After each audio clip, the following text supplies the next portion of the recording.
Good morning and welcome to another edition of the Astro Weather. I am your Astro Weatherman, Robert Phoenix, and we're here today to break down the progress of the luminaries, the celestial influences on the inner and outer sky of our life. Hope everybody's having a really good day today. And if you're in a part of the world where your day is ending, I hope that it was a meaningful day, because in this world, I think the best that we can do is aspire towards meaning. Now, meaning may not always fit into the tuck and fold of feeling good or feeling happy, because there's not always a guarantee that we'll feel good or happy.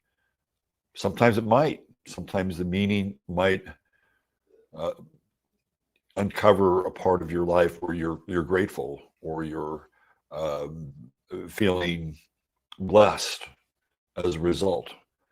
Other times, this idea of meaning may present itself as perhaps a part of your life that needs work or needs help, and therefore you will attend to those things. So meaning is what I aspire towards, and it's a fairly agnostic term for me, and it can take you in any number of directions. But when you have meaning in your life, you have purpose in your life. When you have meaning and purpose in your life, that means that you're alive. That means you're conscious. That means you're contributing, and it gives you a sense of structure, order, and function. Now, there are times where we will go through periods of wondering why we're here, non-meaning, the existential blur that can descend upon our lives at any given moment, either via tragedy or looking around at the surreal folly of the world. Well, it's up to us to carve through that path and reestablish what it means for us, because without it, we're nothing. And then in the I think the most complete and highest sense is that when you're connected to meaning and purpose, you are connected to the divine spirit. You are connected to God's will. And through that, you're able to do many things that you're not capable of. So there you go. There's a little preamble for today's Astro Weather. So thank you for being here. And let's hope that, let's affirm and decree that we can derive some meaning out of today's influences. Let me bring them up. Where are we? There we go. Tough night on the election front last night. Really tough night. But what do you expect when you have an election? It's always interesting for me for elections in November. I've talked about this before, and I don't think elections should be in November. I think they should be, actually, if they're going to be in November, they need to be on the other side of Scorpio. Or they need to be in Libra.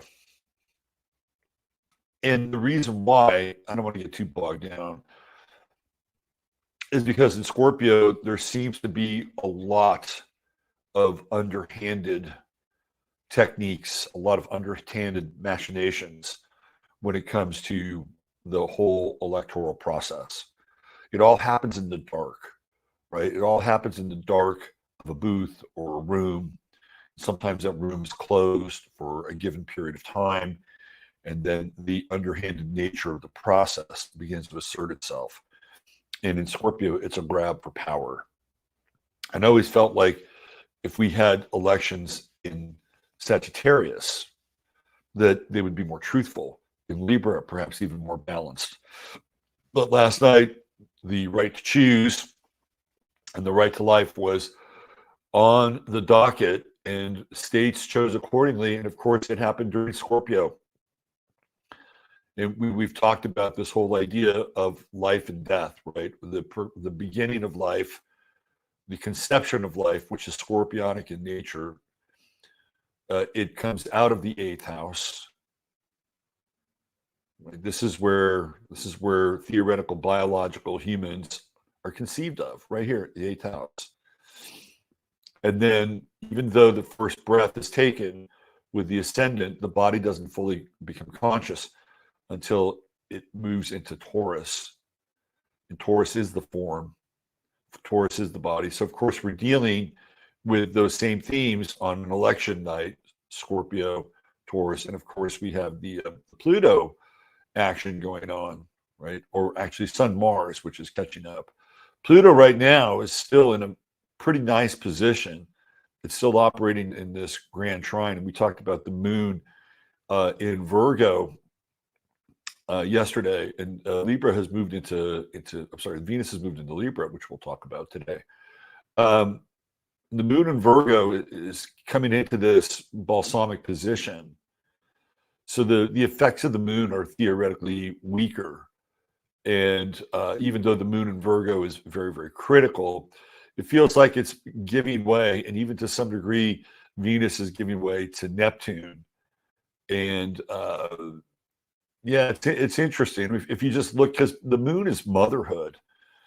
And Virgo is really, if you think about it, and I know there are people that will say, well, September is the seventh month of the seventh sign. But if you just go by the calendar that Virgo is under now, is the 9th month.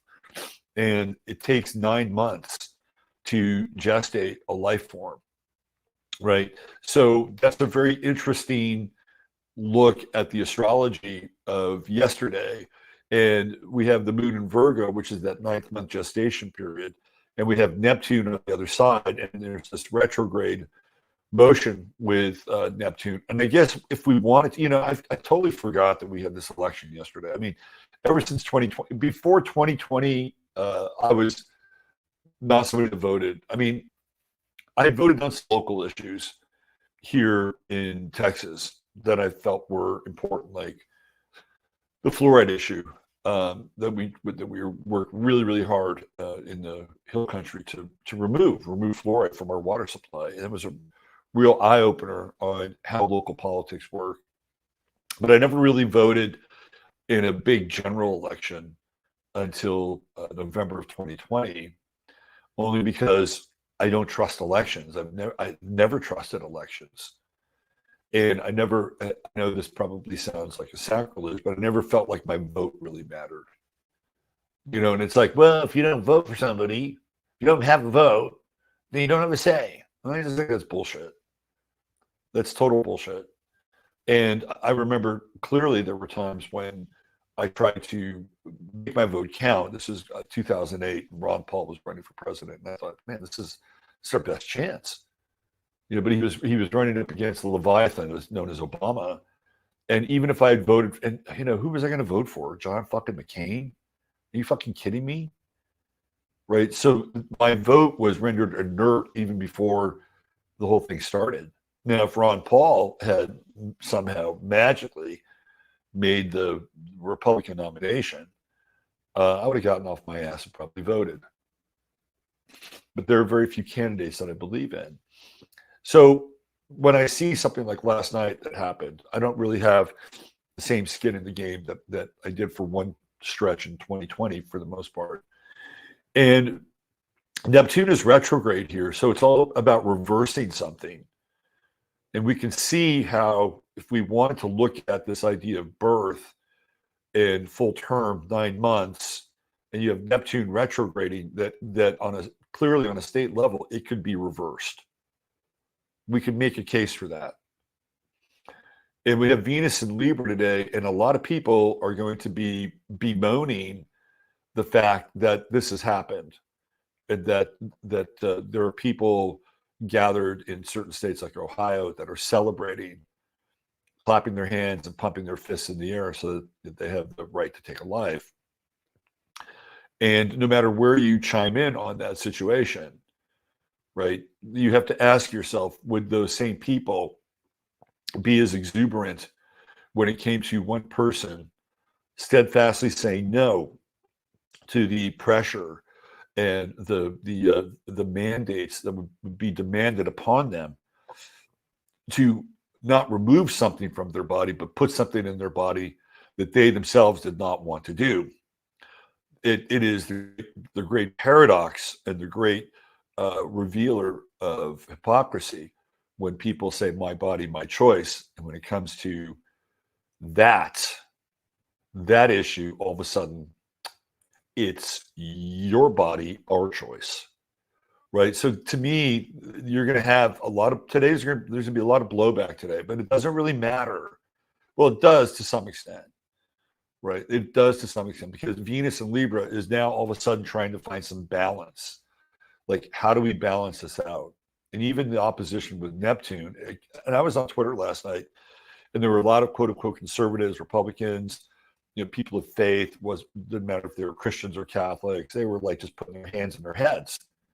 So Venus in Libra is now entering the stage, and this opposition with Neptune is like, well, hold on, what's going on here? Once again, who's behind the laws? Who's proposing the propositions? Who's funding the propositions? This is not what I'm saying. This is what's going to go on in their head, and they're looking around and, well, how do we balance this out? The big problem is, and I'm going to talk more about this on the 15-minute show. The big problem is that people don't understand the influence and power behind this so-called current regime. When it comes to things like diversity, equity, inclusion, they have BlackRock, and not just BlackRock, but these multinationals that are behind this current regime and this current kind of application of the state, right? They also have the military-industrial complex behind them because of the fact that we're now in 2 wars. And they also have the Federal Reserve behind them because we're printing the shit out of money right now. And so those are really, really difficult forces to go up against. If you're a theoretical Republican or conservative or somebody who's into the truth, and you dive into that arena and you just see, sort of like Sauron and all the dark armies that have gathered around Sauron. It's what it feels like. But in the month of Scorpio, in the time of Scorpio, we're looking for change. We're looking for transformation. And I would say that the area you want to look at is on a personal level. Again, we talked about Mercury out front here with the high beams on, and being very clear and very calculated and very strategic. And I will bring this up because Mercury is about to go into Sagittarius and start that more intense square with Saturn. Know where your money is. Know where your money is. Know what your money is doing or not doing. We had a big glitch starting last week where some of the top 5 banks were not, being able to process deposits. Okay. Pay attention to this. This is all very scorpionic. When we get into Scorpio, it is the silver cord of life or death that connects us to the world.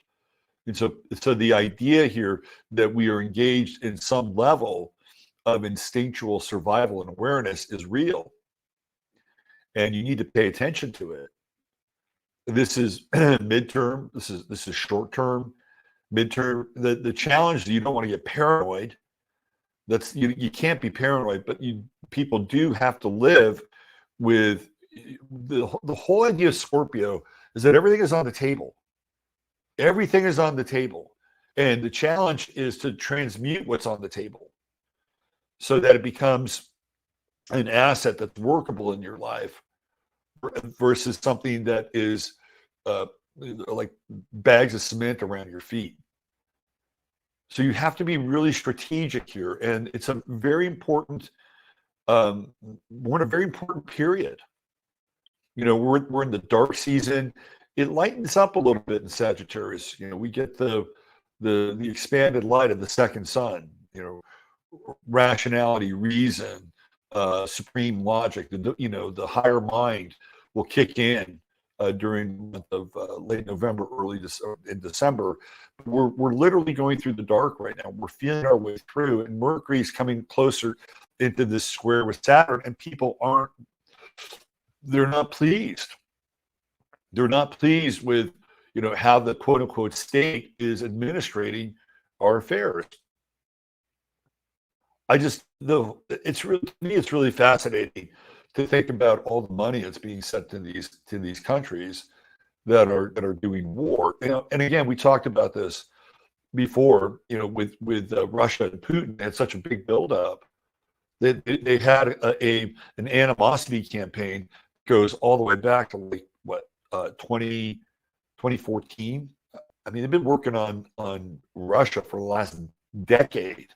So when it came to allocating funds and money, they had all this kind of backstory. Well, this new conflict of course, it has a backstory. It's gone on for a while, but it just happened, right? It just popped out of nowhere. And so when people have to deal with something like that, their reaction to it is in some ways much stronger than being engineered to react against some sort of boogeyman that lives halfway across the world. And that's the Mercury-Saturn square. That's where, things don't add up. And Saturn is always hierarchies and culture. And Mercury going into Sagittarius here is going to be really adamant about how things are not working. And the challenge with a Mercury-Saturn square is like you feel like you can be beating your head against the wall. I mean, that's really how, especially in the mutable signs, and two signs that are really associated with religion and belief, Sagittarius and Pisces, it'll be like you're beating your head against the wall. Doesn't anybody understand this? Doesn't anybody know this? And these pornographic propagandists are very good at fusing and melding these issues together. So, for instance, whoever the fat boy is in North Korea, and really, what is North Korea anyway? I mean, we're not going to have that discussion here, but now all of a sudden, he's pro-Palestinian. And now if you're a conservative, you're going to look at this and go, well, look at that. The fat boy is pro-Palestinian. Well, and I've seen this. Doesn't that tell you everything you need to know? No, it doesn't tell me everything I need to know, because who is he? Is he still around? I mean, we were living in a time of grand obfuscation. Hello, that's Neptune and Pisces, right? It's the grand obfuscation. We don't know. We don't know. So bringing it down to the individual level, because we can shake our fists at the sky, and we can curse at the people who play God, but it's not really going to help us in the short term. Maybe if you have a long-term strategy, who knows? But in the short term, it's not going to help. In the short term, in Scorpio, you have to look at your own self-interests, and that's not a bad thing. Mercury isn't getting into that tight sextile with Pluto. And don't forget, Scorpio represents magic. A lot of people don't understand this about Scorpio. Even though it's dark, and even though it has this kind of verboten energy that's connected to taboo in the underworld and weird obsessions, which it can be. I mean, our star of the day will be a clear indicator of what I'm talking about. The flip side of that is that Scorpio is profoundly magical. Why is it magical? Because it operates on the principle of magnetism, attraction, and repulsion. So this is a time, especially today, because we have this nice sextile with Mercury and Pluto, and then the square with Saturn. You have two choices, right? You can use the Mercury-Saturn square and shake your fist at the gods or the voting machine or the boogeyman in red, or the hardcore leftists with purple hair, whatever, right? Or you can, again, we talked about this the other day, flow, right? Flow. This is a day where you need to adapt and go with the flow. And it may be difficult. This is very authoritarian, this Saturn square. It's very authoritarian, and the best thing you can do is to flow around it.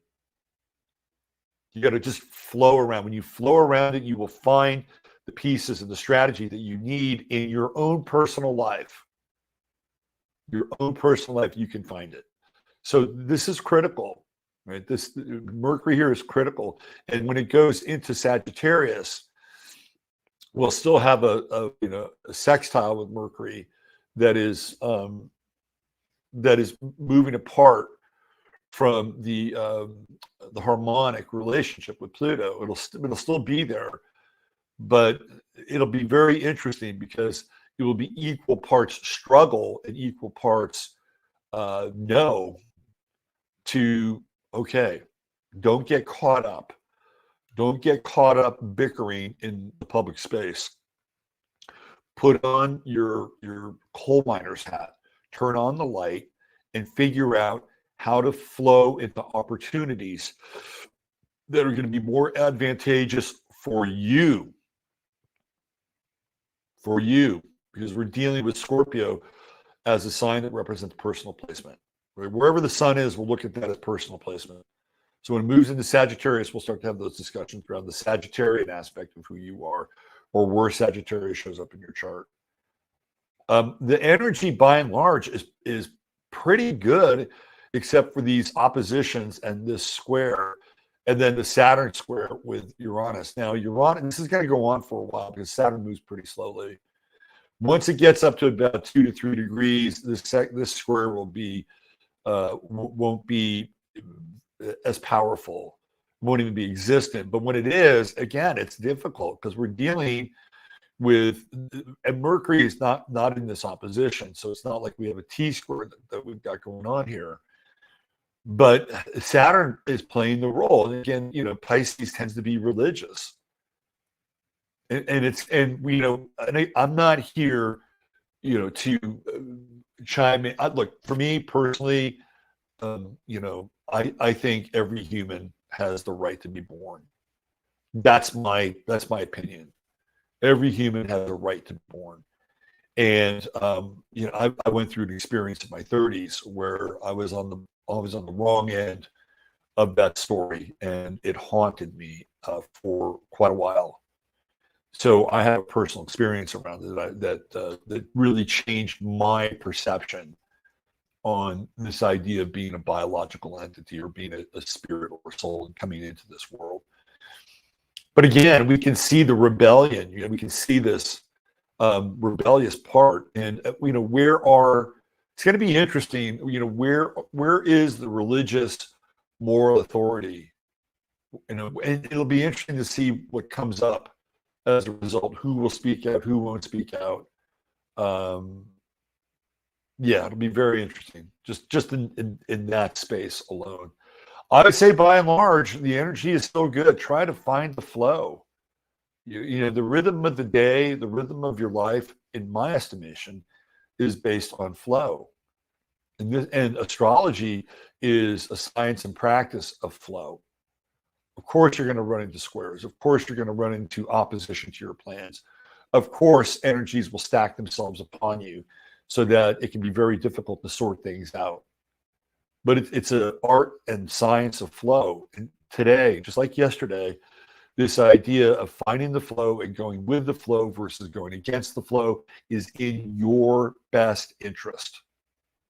Even if you have to keep your mouth shut, or even if you have to, for a brief period of time, let go of your position. And you may be right. You may be right. You might have the moral high ground. But what can occur is that you could get hung up on that and miss the flow, right? You could get hung up on that and miss the flow. So what you want to do, I think this is the big takeaway from today, is to stay open. Stay open. Venus in Libra is really trying to find that center point between past and future, right? The center point is now. That's Venus in Libra. The center point is now. So you want to be in the center point as much as you can and play the role of witness, while at the same time get your high beams on. And if an opportunity comes into your lap, or it feels like an opportunity, or it feels like an opening, don't hesitate. Because that's the other thing with Mercury Saturn squares, is that we tend to hesitate, and then we question ourselves and doubt ourselves, and then we get gunked up. It's like your carburetor gets all kind of buildup, or your rings in your car get all kinds of buildup. If you have a gas-powered car, and then you start to sputter, right? And you have to kind of blow that out, and you blow that out by not getting hung up. So this is a really interesting day, particularly in light of what's going on the national stage with elections, what's going on in the international stage with the ongoing conflagration in the Middle East. Find your flow and go with it. Don't get hung up on having to be right today. Okay, that'll come later. That will come later. All right.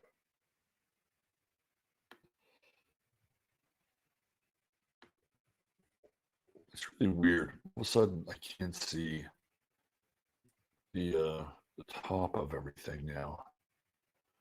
It's like, why is that? Is it because my screen is too? There we go. 220, good number in the chat. All right, let's get into our star of the day. Boy, is it a doozy. Is it a doozy?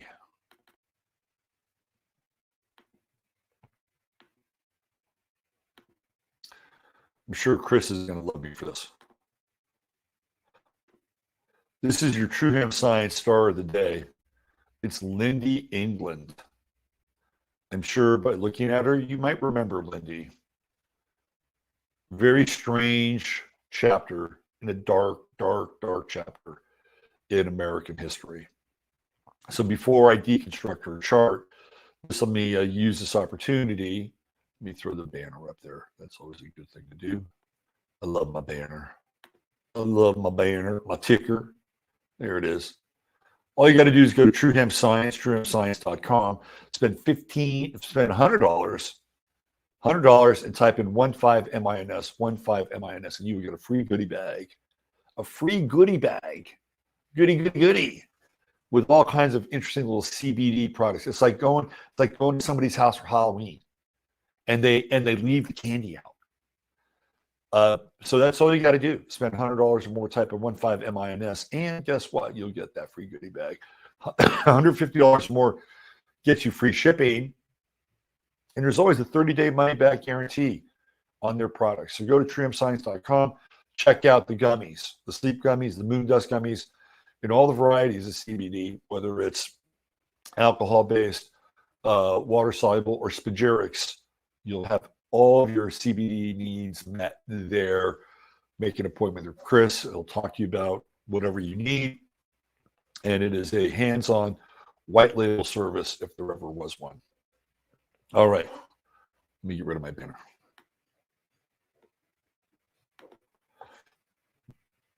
Okay. This is one of the darkest days in American history. This is on the heels of what was going on in America post 9/11, and whatever 9/11 was, and I'm not going to get bogged down into a whole discussion about 9/11.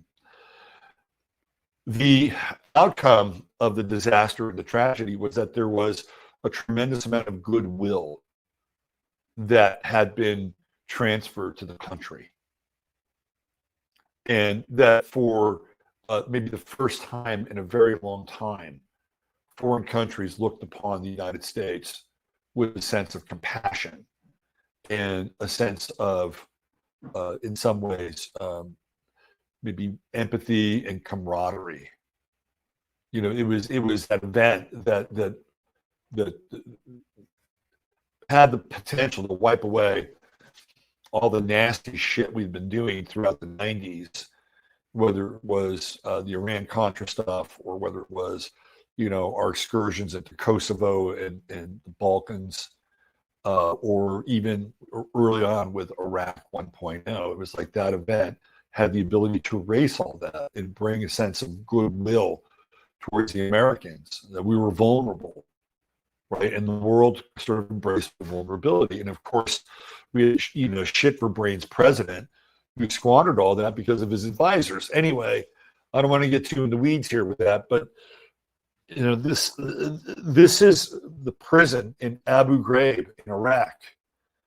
And Lynndie England and Charles Grainer and others posed for pictures in that completely and utterly dehumanized the Iraqis that had been captured.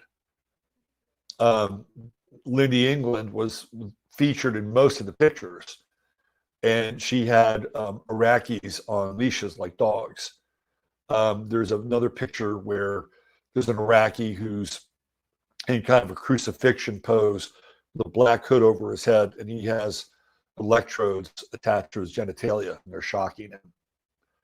And and when I saw that, when it broke back in the day, I thought to myself, how and why did this happen?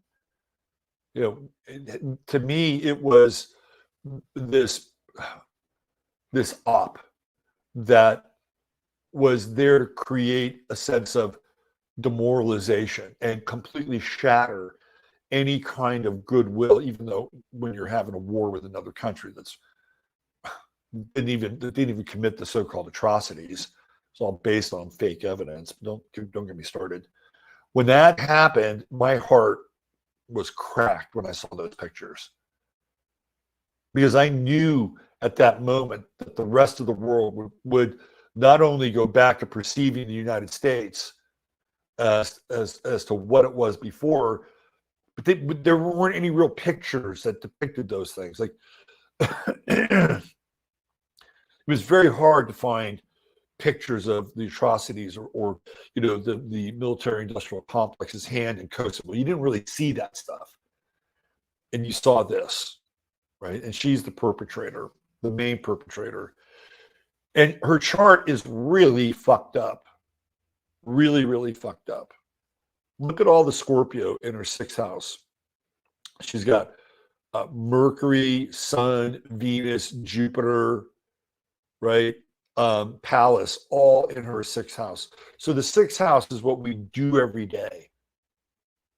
And Lynndie England, and I apologize if you have sixth house placements, but Lynndie England is the epitome of what they call a grunt in the Army. She's a grunt. And you will find grunt work in the sixth house. So she is a total grunt. And she's got this Sun-Venus conjunction and Venus conjunct Jupiter, and they're all just stacked on one on top of the other. And they're squaring her Leo moon, right? All these planets are squaring her moon. And we'll look at the fixed sign position, but also we'll look at the moon here as it's the ruler of the fourth house, which is weird because one of the things that happens is that she gets pregnant by Charles Grainer, who's the other guy that's prominent in these pictures. So you can see that, you know, we talked about the Scorpios being the inception or the seed. Well, she gets fucking pregnant in Abu Ghraib. Could you imagine that? Could you imagine conceiving a child in Abu Ghraib? It's insane. It's totally insane. But that's what happened. And she's got Chiron opposing all these planets, right? All of them. And it's the 12th house, which is a prison. 12th house represents things like mental institutions, hospitals. Oh, yeah, and prisons. She has Chiron there. And what's Chiron doing?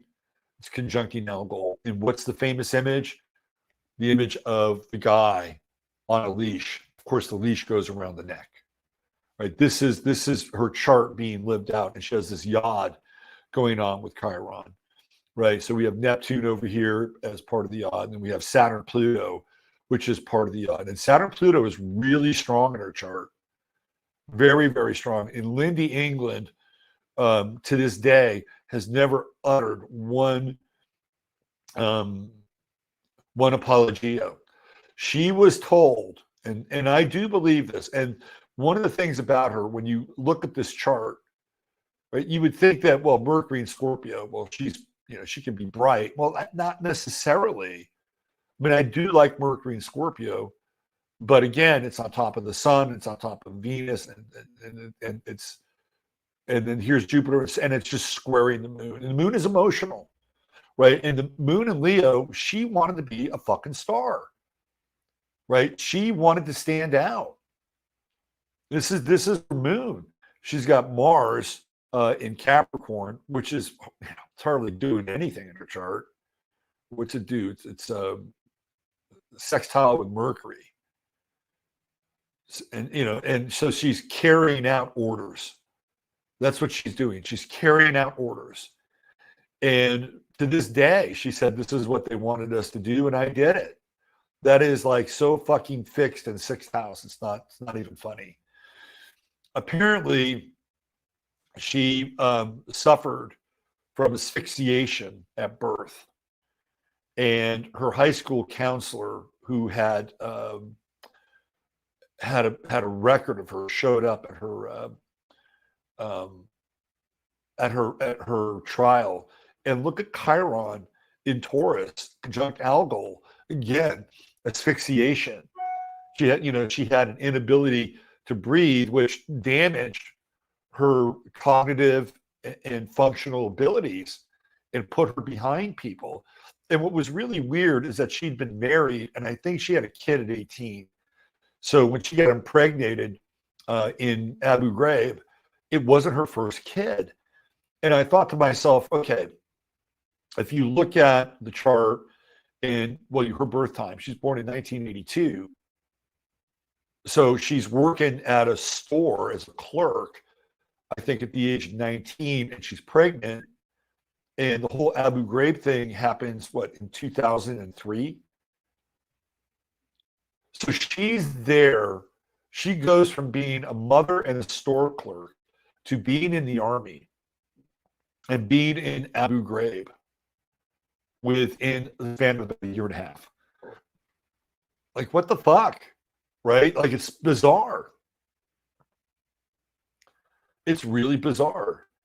And what does it say about the army and who they're willing to take?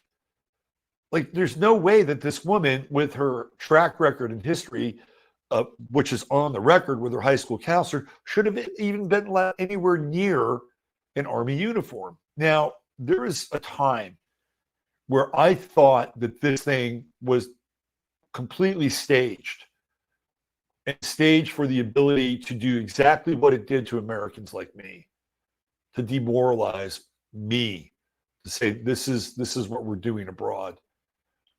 And there's this guy Charles Grainer,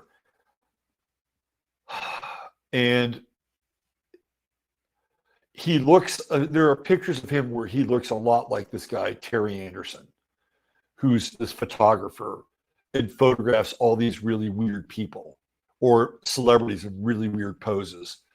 And you know the guy, he's always wearing flannel, he's got glasses, he always does this. And there's a picture of Charles Grainer in Abu Ghraib where he fucking looks just like Terry Anderson. He's going like this. And I thought to myself, this whole thing is staged. And then the question is, was it intentionally staged, or did they allow people like Lynndie England inside the armed forces so that they could basically program her, her brain, her oxygen star brain, to do stupid shit like this? I think she eventually served 3 years, and I don't know if she married Grainer. Grainer went to prison. They were the only two people, but England was clear that she was doing what she was told. And look, she's got that Aquarian midheaven, and Aquarius is shocking, and this is what what she's known for. She's known for these shocking photographs. And I also think her name is interesting, because if you break her name down, it's Lynn and then Die, right? Lynn, Die, England. And England, of course, the empire, the great empire. Lynn, Die, England, the death of the empire. And the United States, of course, being an extension of the empire. Weird, right? It's just like this weird synchronistic stuff. She is a footnote in American history, but it's a very dark footnote, and you can just tell that she's not right. And all of it starts over here in the 12th house, the prison, the asphyxiation, the inability to have any clear kind of thought, and then be able to be emotionally manipulated through the moon and her thinking, this is great. This is my star turn. And by the way, I'm going to get pregnant over in Abu Ghraib. There you go. Lynndie, England, your star of the day. Now, I could have chosen Ricky Lee Jones or any number of other people, but I always try to show a chart that demonstrates the chart in its totality. And to me, that chart is just so over the target with so many things. All right, still working on the website. I started it yesterday, and we're going to be on Rumble again today. I'm going to try to bootstrap this website deal today. I had to take off yesterday in the middle of the day and do something. Didn't get back to about 7:30, 8 o'clock last night. But please join us over on 15 Minutes of Flame on Rumble. And we'll get into some of the election stuff. And I keep going back to this Scott Ritter interview where he just takes a flamethrower to Israel and Zionism. I've never heard anything like it. I don't think I can give it any I don't know, maybe I'll play a few clips from it. It's a long interview and it's an investment. If you're driving and you could listen to YouTube's on your car or in your car, I recommend it because it's the most honest discourse any public official has ever had about the current state of Israel and the historical impact that Israel's had on that part of the world. So maybe I'll cover a little bit of that, but we'll definitely get into some of the election stuff. And then that's it. Come join us, 15 Minutes of Flame. All right, I'm going to get out of here. Thank you for being here. Thanks for being a part of the Astro Weather. I didn't really mean to bum you out on Lynndie. I didn't really mean to bum you out on Lynndie, England. But sometimes these things, it's Scorpio season. Sometimes these things have to be exposed, right? Brought to the surface. And that's it's part of my role. Anyway, use your head in order to discern what's real, your heart to set what's possible. Chat, thank you very much. Mods, thank you very much. You can always buy me a cup of coffee over in the description of the show. You can also book a reading with me. It's always good to look at the year ahead. And I'm going to have some really interesting things for people to give out as gifts shortly on my website. So stay tuned, pay attention, and bye for now.